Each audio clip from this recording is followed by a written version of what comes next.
India के अंदर 90% employ सिर्फ इस चीज से परेशान है कि सैलरी तो आती है बट कुछ ही दिनों में पता ही नहीं लग पाता है कि सारा का सारा पैसा कहाँ पे चला गया।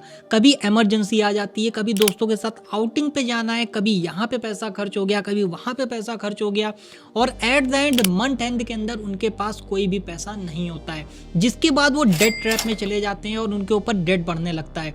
तो ये प्रॉब्लम 90% इंडियंस की है बिकॉज वो मनी मैनेजमेंट फॉलो नहीं करते हैं। उनके पास कोई रूल नहीं है जिसको फॉलो करके अपने पैसे को मैनेज कर पाएं, अपनी सैलरी को मैनेज कर पाएं और अपने फाइनेंसेस को अच्छे तरीके से मैनेज करके वेल्थ को यहाँ पे क्रिएट कर पाएं।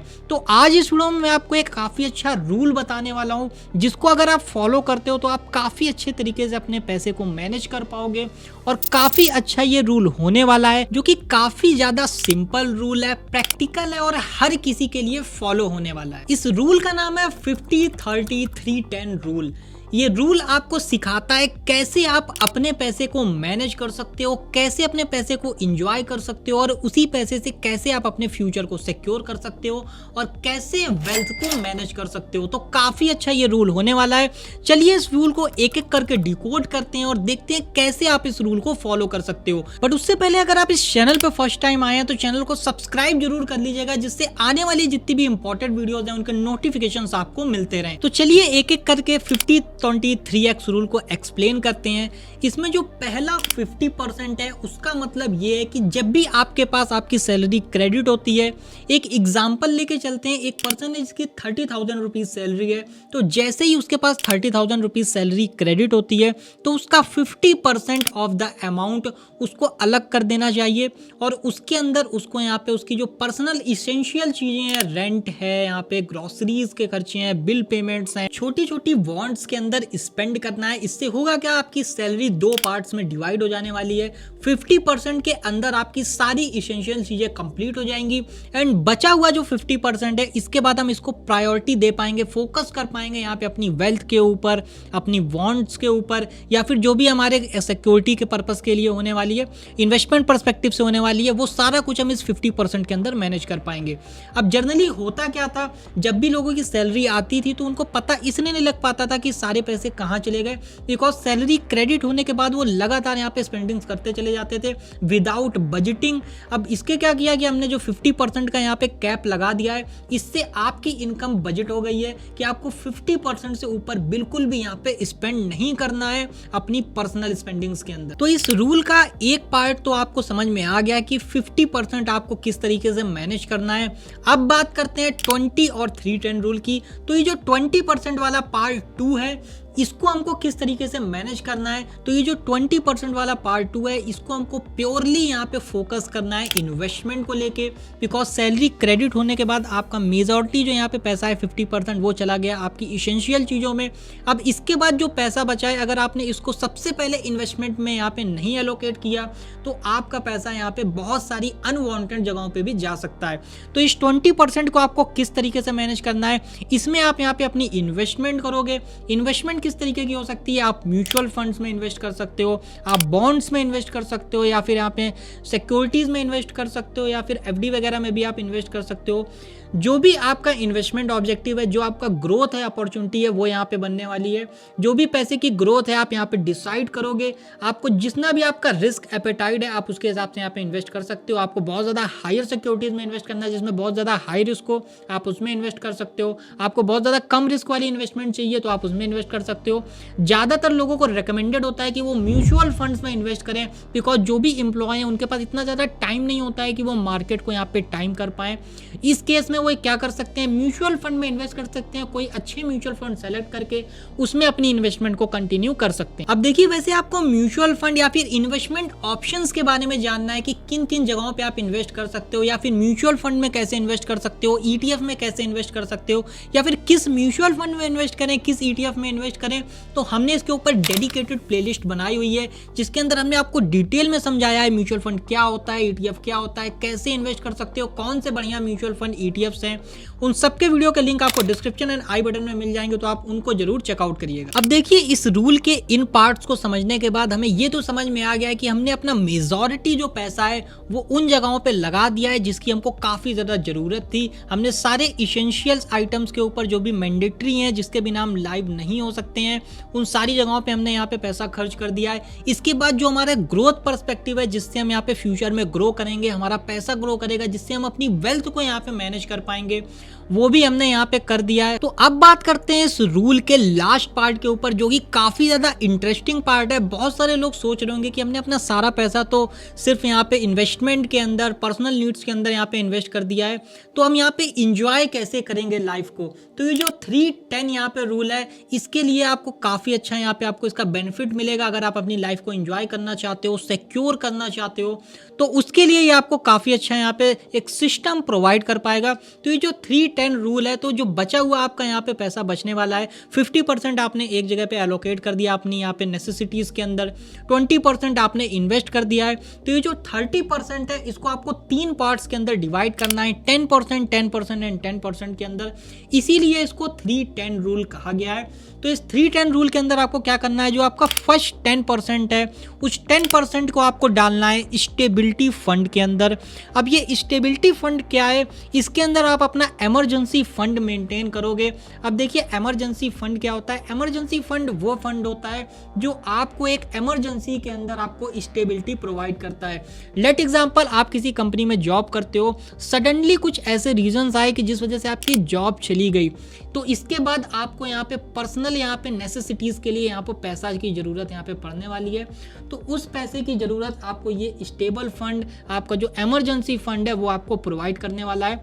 बेसिक रूल की बात करें तो आपके पास मिनिमम 6 मंथ का यहाँ पे स्टेबिलिटी फंड होना चाहिए। जो भी आपके नेसेसिटीज हैं, जो भी आपके खर्चे होने वाले हैं, उसको आपको 6 से मल्टीप्लाई करना है। जो भी अमाउंट आएगा, आपको उतना इमरजेंसी फंड, स्टेबिलिटी फंड यहाँ पे मेंटेन करना है, और उसी के लिए यहाँ पे हम 10% को एलोकेट करने वाले हैं। तो नेक्स्ट जो 10% है, वो आप एलोकेट करने वाले हो इंजॉयमेंट फंड को लेके। अब ये इंजॉयमेंट फंड क्या है, बेसिकली ये फंड आपको यहाँ पे लाइफ के अंदर यहाँ पे इंजॉयमेंट प्रोवाइड करेगा। इसके अंदर आप यहाँ पे क्या यहाँ पे मेंटेन करोगे, इसके अंदर जो भी पैसा आप मेंटेन करोगे, उसको आप यूज कर सकते हो वैकेशंस के लिए, कोई ट्रिप आप यूज करना चाहते हो, या फिर कोई ऐसी चीज जिसको आप परचेज करना चाहते हो जिससे आपको इंजॉयमेंट हो, तो उस इंजॉयमेंट के लिए आप इस फंड को यहाँ पे ले सकते हो। इस फंड को मेंटेन करके आप यहाँ पे वैकेशन वगैरह पे जाओगे तो आपका माइंड भी काफी ज्यादा रिलैक्स हो सकता है। बिकॉज बहुत सारे ऐसे लोग हैं इंडिया के अंदर जो वैकेशन पे जाना चाहते हैं, आउट ऑफ इंडिया ट्रेवल करना चाहते हैं, बट सेम प्रॉब्लम उनके साथ यही आ रही है कि उनके पास पैसा बच ही नहीं रहा है, बिकॉज वो उसको मैनेज नहीं कर पा रहे हैं। तो उसको ध्यान में रखते हुए इस रूल के अंदर मैंने इस पार्ट को यहाँ पे डाला है, जिससे आपकी ये प्रॉब्लम भी यहाँ पे सॉल्व हो पाए। तो इस 10% को मेंटेन करना आपके लिए काफी ज्यादा जरूरी हो जाता है। अब इस 3-10 रूल के अंदर जो लास्ट का 10% है, ये इस वीडियो का इतना ज्यादा इंपॉर्टेंट पार्ट है, और इसी के साथ अपनी लाइफ का भी काफी ज्यादा ये इंपॉर्टेंट पार्ट है, बिकॉज ये है आपका अपॉर्चुनिटी फंड। अब ये अपॉर्चुनिटी फंड क्या है, देखिए आप जितना भी यहाँ पे पैसा यहाँ पे कमा रहे हो, डेफिनेटली आपको उसको ग्रो भी करना है। उसके लिए आपको यहाँ पे अपॉर्चुनिटी फंड मेंटेन करना है। अब ये अपॉर्चुनिटी आपको कहीं पे भी देखने को मिल सकती है। एग्जांपल के लिए आपको इन्वेस्टमेंट के अंदर अपॉर्चुनिटी देखने को मिल सकती है कि मार्केट सडनली काफ़ी ज़्यादा यहाँ पे क्रैश हो गया है, और आपको मार्केट के अंदर काफ़ी अच्छी इन्वेस्टमेंट अपॉर्चुनिटी देखने को मिल रही है, बट अगर आपके पास पैसा ही नहीं होगा तो आप उसको कैसे इन्वेस्ट कर पाओगे। तो ये अपॉर्चुनिटी फंड आपको काफ़ी ज़्यादा हेल्प करेगा कि जो सडन अपॉर्चुनिटीज़ आती हैं लाइफ में, उसको आप ग्रैब कर पाओ। तो यहाँ पे ये काफ़ी ज़्यादा काम आने वाला है।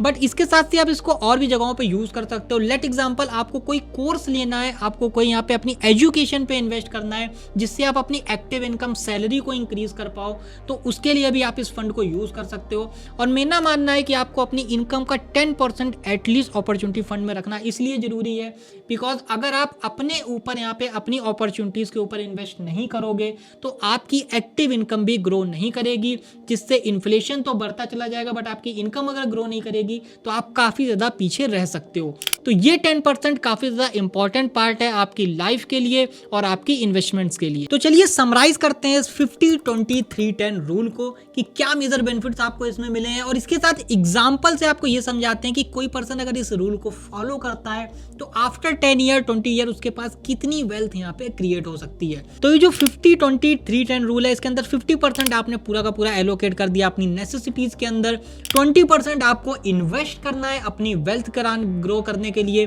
और जो यहाँ पे आपका 3-10 रूल है, इसके अंदर आपको अपनी इनकम को 3 पार्ट्स में डिवाइड करना है, 10%, 10% एंड 10% में।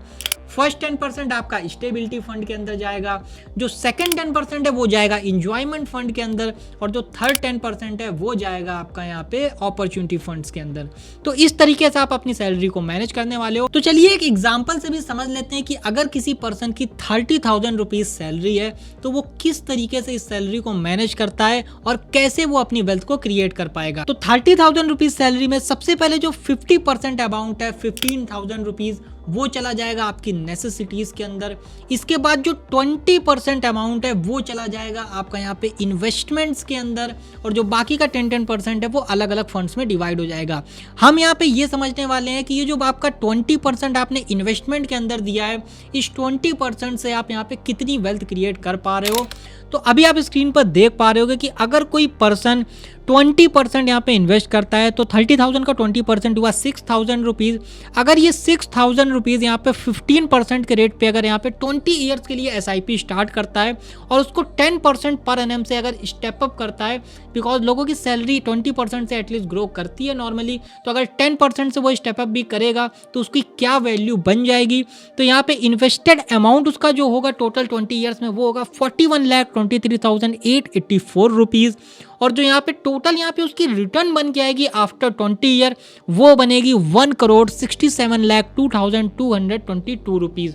तो आप देख सकते हैं किस तरीके से इस रूल को फॉलो करके वो एक अच्छी खासी वेल्थ यहाँ पे क्रिएट कर सकता है। सोचिए अगर आपने इस रूल को पहले 2-3 साल पहले ही अगर यहाँ पे स्टार्ट कर दिया होता तो आज आपके पास एक अच्छा खासा यहाँ पे कॉर्पस होता, आप गिल्ट फ्री अपनी लाइफ को एंजॉय कर पाते। तो अब आपको डिसाइड करना है कि आपको अपनी इनकम को विदाउट रूल यहाँ पे वेस्ट करना है या फिर रूल के साथ यहाँ पे एक स्ट्रक्चर फॉर्मूला के साथ यहाँ पे इन्वेस्ट करना है और अपने आप को और अपनी वेल्थ को ग्रो करना है। ये रूल आपको कैसा लगा ये आप कमेंट सेक्शन में जरूर बताइएगा। इस वीडियो को उस दोस्त तक जरूर शेयर करिएगा जो काफी ज्यादा परेशान है अपनी इनकम को लेके, अपने फाइनेंशियल मैनेजमेंट को लेके, ताकि उसकी भी हेल्प हो पाए। वीडियो कैसी लगी कमेंट सेक्शन में बताइएगा। वीडियो पसंद आए वीडियो को लाइक करना बिल्कुल मत भूलिएगा।